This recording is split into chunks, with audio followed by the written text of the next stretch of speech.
So welcome and good morning. This today is going to be a look into budgeting, and in these strategy slice sessions I like to take some of the whole body of work that I do and just take a little slice of it and talk about how it works. If you are a current client, a better session for you would be Friday's strategic leader program, if you remember that. If you're not, then you should talk to me. If you are in the strategic leader program, then we'll be talking about all of this in a lot more depth on Friday. And although you're welcome to attend this one too, it may be a better use of your time to just join on Friday. And lastly, if you're a rising leader program member, we're a month behind on the topics, and so we'll be covering this in January in greater depth and all the different pieces. So you'll get a little preview of that today, but we will be talking about it in more depth in about 6 weeks. So if you would prefer to just wait for that, you're welcome to, and if you want to listen in today, that's great too. All right, so the agenda today is to talk a little bit about my background, also look at why strategy is important and why it can be a challenge. We're going to do a slice of, it says annual planning there.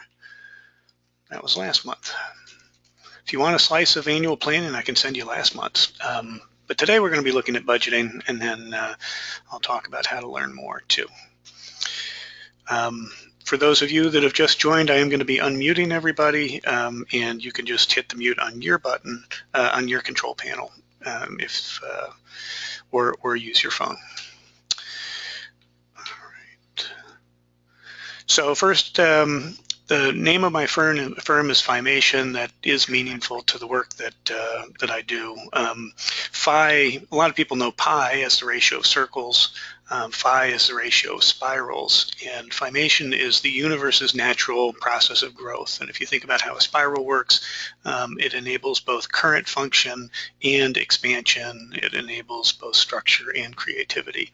And I think as a small business that is growing, that is the balance that you have to create, and that's the work that we do with our clients.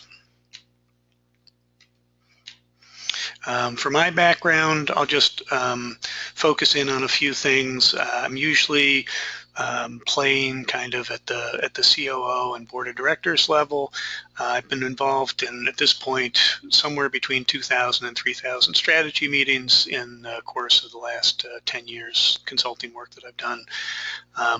I think of the money that my clients invest with me as R&D to not only understand issues but also get better at doing strategic planning. So at this point, we're working off of about $4 million in R&D on both issues and the process itself, and it's really become a refined process at this point. And I'm working with 20 active clients currently, so I do have an opportunity to see a number of different situations and a number of different issues. And these days, I'm focusing on budgeting. So let me lay the groundwork first on strategy. To me, strategy is about making choices. At the heart of making choices is decisions. And when I think of decisions, I think there are two components that go into decisions. One is creating options. Your decision is only going to be as good as the options that you are choosing from. So the first job in coming up with a strategy is to create options for the strategy. And then the second is to be able to evaluate those options. So the criteria that you need to in order to choose among the options.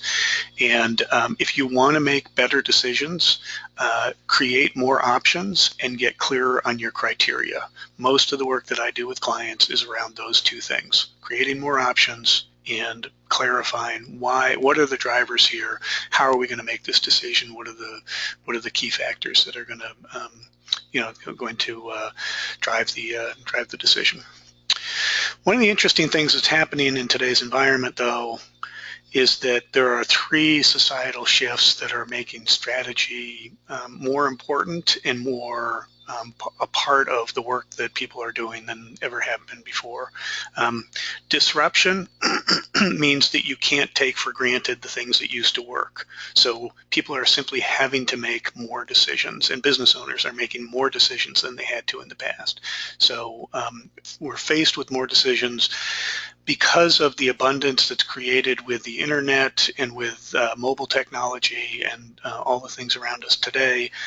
There are now more options than ever. If you just think about marketing 20 years ago or 10 years ago, and the yellow pages and TV and radio, the landscape was pretty fixed. Now there is an abundance more of options that you have to choose from in thinking about how to do your marketing strategy.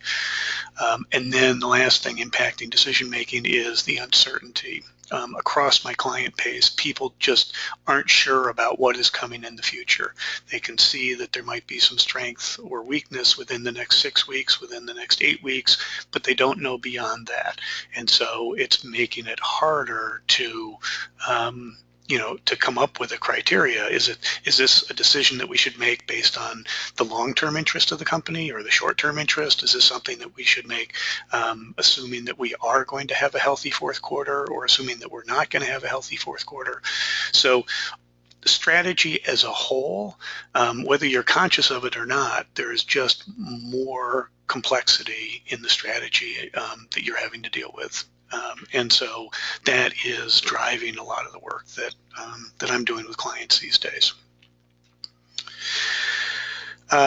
So I think it's important to look at how you can have a different strategy approach for different situations. And so this is a simple model here. On the y-axis is the amount of familiarity you have with the situation, and on the x-axis is the complexity that's involved in the situation and the solution, the answer, so to speak.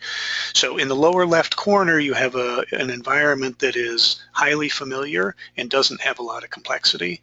And then, of course, up in the upper right-hand corner, you have something that is not familiar to you at all, so it's new, and it's highly complex. And what you find in the upper right-hand corner are things that are around growth or change, so transitions, accelerations, changed markets, new functions, new approaches. When you get into change and growth, you're operating in an environment that is less familiar and more complex. And that's where much of the work that I do with clients focuses. One of the interesting things about those societal shifts that I talked about, though, is that it's really expanded the whole realm. So we're spending more time in areas that are just a low familiarity for us, and spending more time in more complex environments. And that, again, is why strategy is an important skill, an important process to have these days.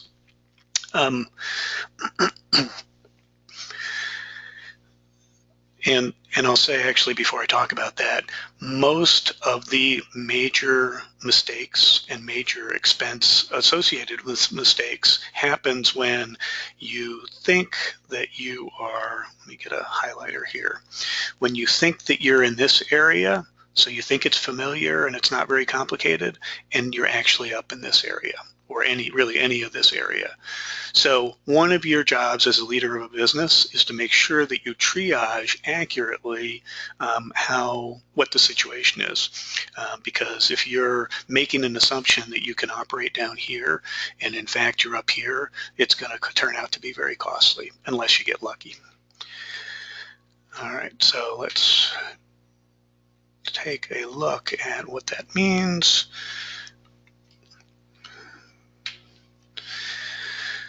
So if you're operating in the lower left corner, you can take a very intuitive approach. That means you can just kind of trust your gut. Your gut is well tuned to the situation, and it's well tuned to the different options you have and the criteria that you need to use to decide.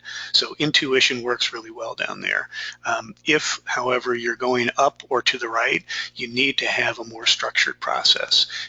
As a small business, you don't want to make it too structured. You're not GM. GM, you're not a major company, so you can't get into analysis paralysis, but there are some things that you can do to just think about things in a more disciplined way. And again, that's most of the focus of my work. And when we talk about budgeting, that's what I'm going to show you is a way to structure that thinking so that you can be more disciplined in that without getting overwhelmed with discipline.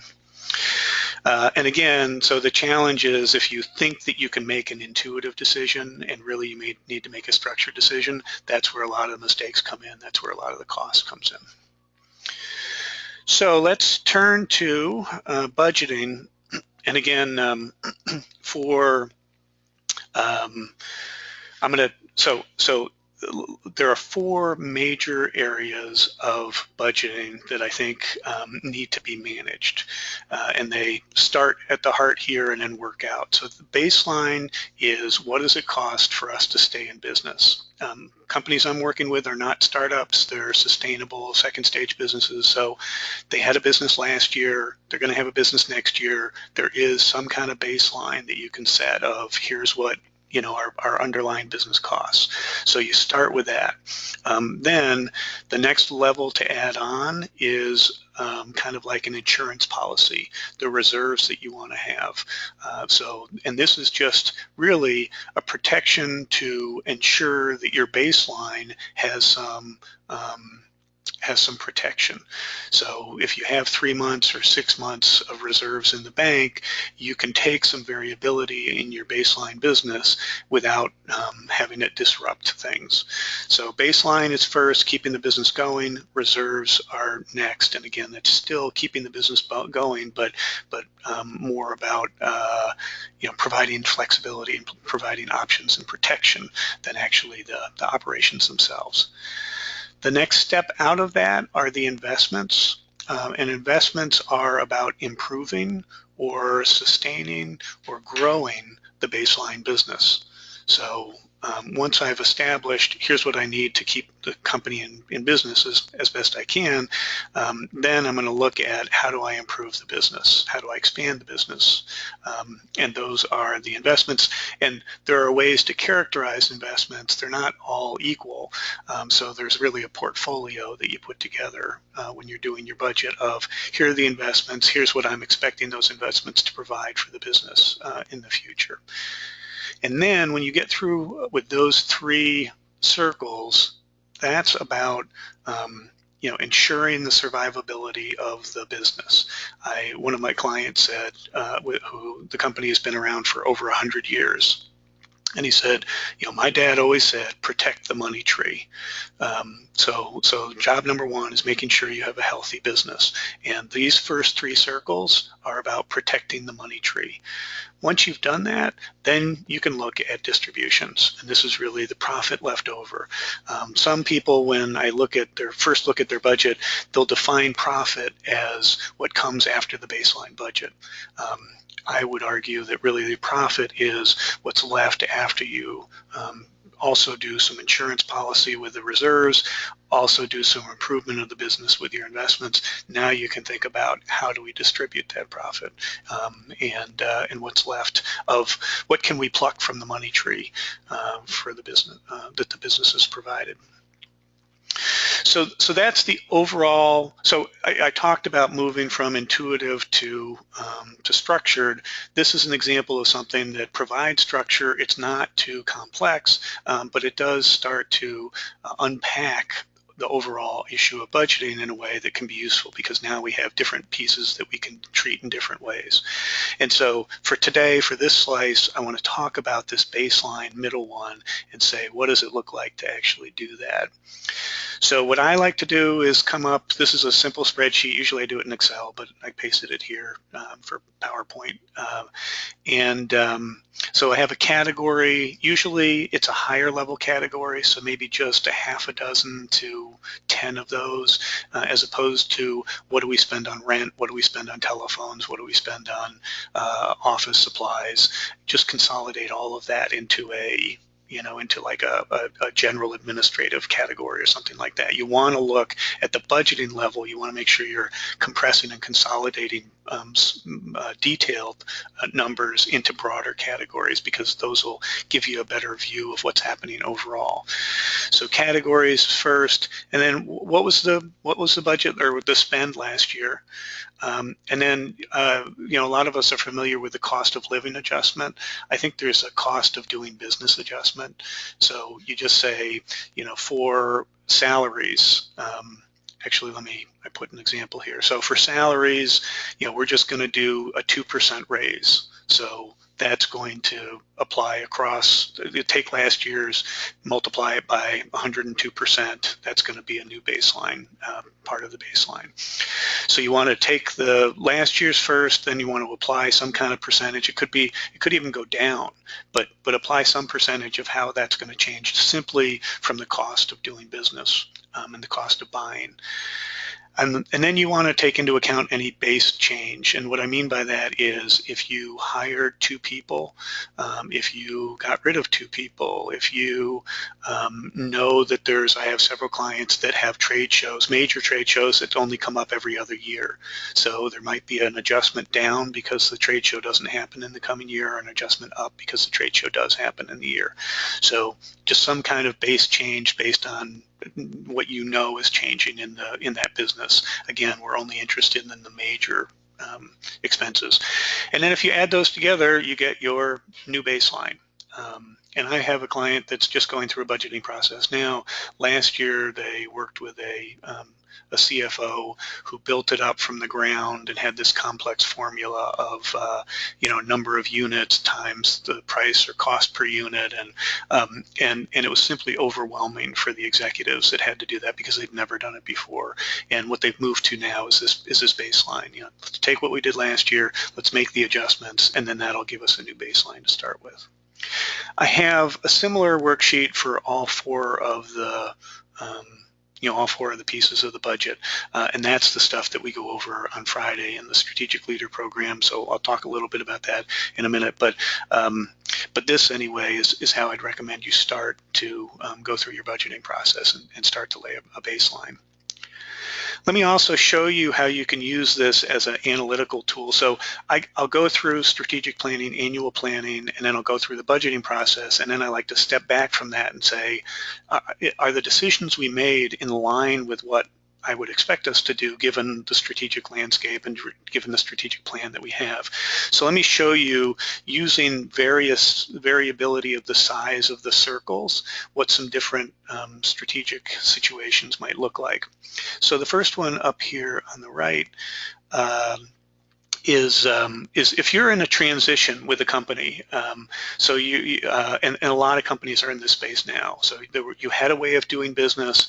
That way of doing business is no longer working as effectively as it was, and you have to create some kind of transition. Could be growth, could be changing out employees, could be starting up a new market, whatever it is. But there's some kind of meaningful strategic transition. What you'll find is that the baseline is baseline.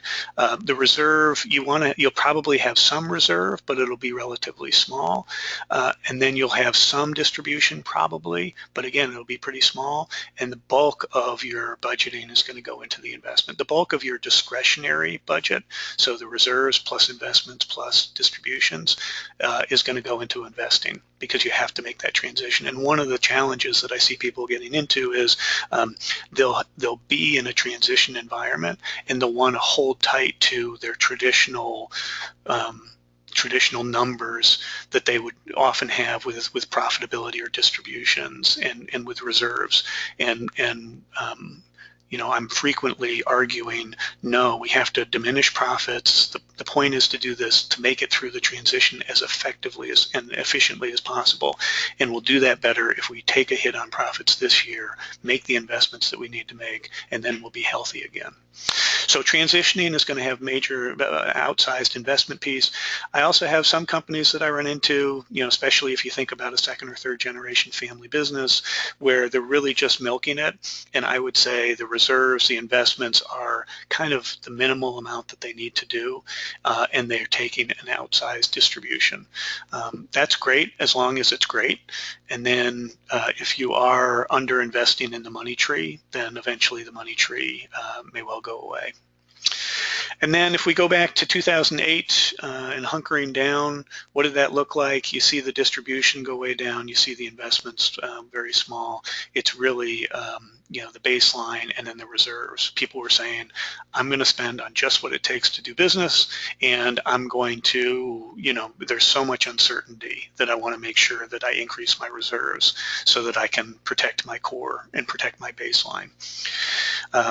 So that's just, again, there are probably a number of others too, but I think those are three basic ones that when you're done with your budget, you can say, do we think that any of these three apply to us and that we should have that profile? If not, if it's just business as usual, so to speak, then I would typically try to have the discretionary spending be approximately equal. It might be a third, a third, a third. It might be 20, 40, 40, but you want to have a healthy or a decent amount in each category. All right, let's see, when I do this marker, I can't change slides, so let me switch back here. All right, so those are the brief thoughts that I have for you on budget. Everybody, it looks like, is unmuted, so does anybody have any questions or comments about what you just saw? You also can type in a question if that's easier for you.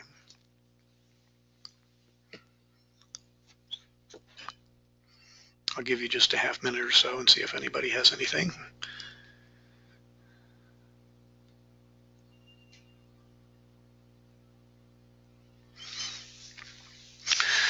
All right, so let me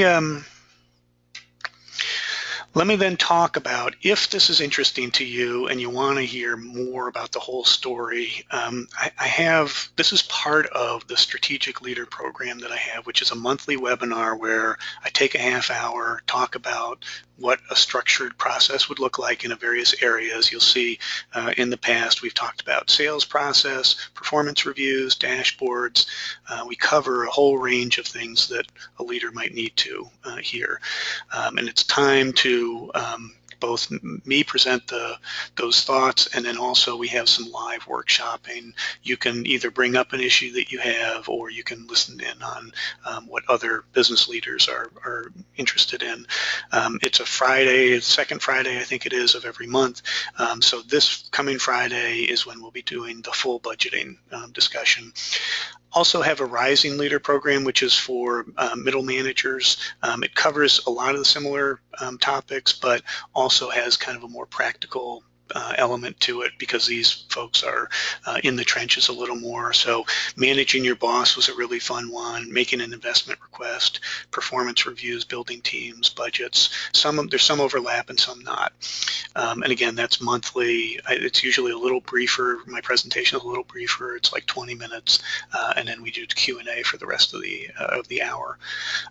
So I've put that together with, I have a book that's the owner's manual. It's a really kind of practical workbook about being a leader of a second stage company, and then a toolkit that has some templates and decision grids. A decision grid is like that complexity, familiarity, 2x2 model. So we talked about adding structure without overwhelming the process with too much structure. Those decision grids are very useful and effective, and I've got a dozen of them that I packaged up in the highly useful areas that you see there: talent, marketing, etc. So if you want to participate on Friday, the first step into all that is a $100 starter kit, and it just gives you a 3 months trial on both of the programs, and then also a copy of the book and the toolkit. And so if you have an interest in that, I would like to participate on Friday, you can contact me. I'll put my contact information here in just a minute. I wanted to say one more thing. When you sign up, we'll send you a list of all the old topics that we had, and so you can just check off any of the archives that you're interested in. And if it's something that we already covered, we'll send you the summary, and the summary that you get every month has the slides, the recording, some other tips on how to use it. It's not just that you attend the webinar and then that's kind of it. I also like to do a summary that kind of packages it all up so it's easy for you to digest and to come back to in the future. So if you have any interest in looking at budgeting more and then seeing the topic we'll be covering after budgeting in the Strategic Leader Program is going to be dashboards and so last month we did annual planning. This month we're doing the annual budgeting, and next month we're going to do how to put together an annual dashboard to keep track of how your progress is going.